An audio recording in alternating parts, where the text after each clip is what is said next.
नमस्कार. आज आपण बघणार आहोत महाशिवरात्री निमित्त पूजन कसं करायचं, कधी करायचं. तर यावर्षी 2026 मध्ये महाशिवरात्री ही 15 फेब्रुवारीला आपण साजरी करणार आहोत.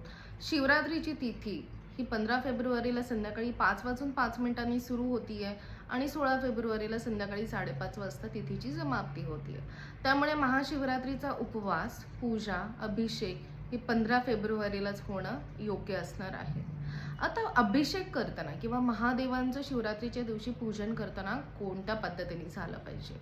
आपण रोजच्या दिनचर्येत किंवा उपवास असताना दर सोमवारी ओम नमः शिवाय हा मंत्र नक्की म्हणत असाल. शिवरात्री म्हणजेच महादेव आणि पार्वती यांचा संयोग, यांचं लग्न कार्य. त्यामुळे जेव्हा आपण महाशिवरात्रीला अभिषेक करणार आहात तेव्हा हा मंत्र जो आहे, जो महादेवांना फार प्रिय आहे, नमः पार्वती पतये हर हर महादेव, ह्या मंत्राने तुम्ही तुमच्या अभिषेकाची समाप्ती करणं हे योग्य असणार आहे.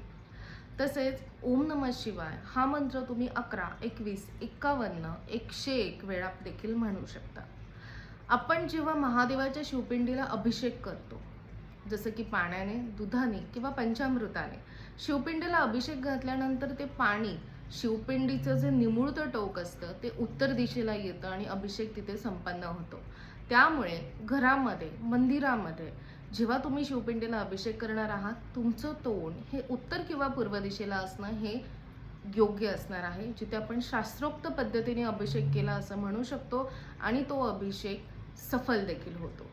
अभिषेक करताना जल, पाणी किंवा पंचामृत अर्पण करताना उभं राहून करायचं नाहीये. बसूनच अभिषेक घालणं किंवा जल आणि दूध आणि पंचामृत अर्पण करणं हे योग्य असणार आहे. अभिषेक घातल्यानंतर ते पाणी जेव्हा निमुळत्या टोकावरून खाली वाहून नेलं जातं, तेव्हा त्या पाण्याचा किंवा पंचामृताचा जो काही थेंब असेल तो आपल्या डोळ्याला, कपाळाला आणि कंठाला लावणं, शक्य असेल तर ते पाणी आणि पंचामृत सेवन करणं देखील तितकंच शुभ असणार आहे.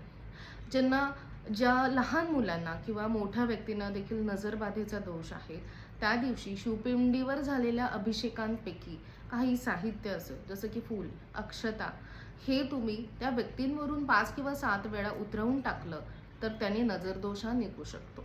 आता हे अभिषेक किंवा पूजा केल्यानंतर लगेच उतरवायचे नाहीये. तुम्ही ते घरी घेऊन आल्यानंतर रात्री अंधार पडल्यावर जर नजर उतरवली त्याने, तर खूप चांगला फरक आपल्याला नजरदोषामध्ये हा दिसून येणार आहे. शिवरात्रीचा उपवास हा ब्रह्ममुहूर्तापासून दुसऱ्या दिवशीपर्यंत कंटिन्यू असणं हा गरजेचं आहे. त्यानंतरच उपवास मोडणं किंवा सोडणं हे योग्य राहणार आहे.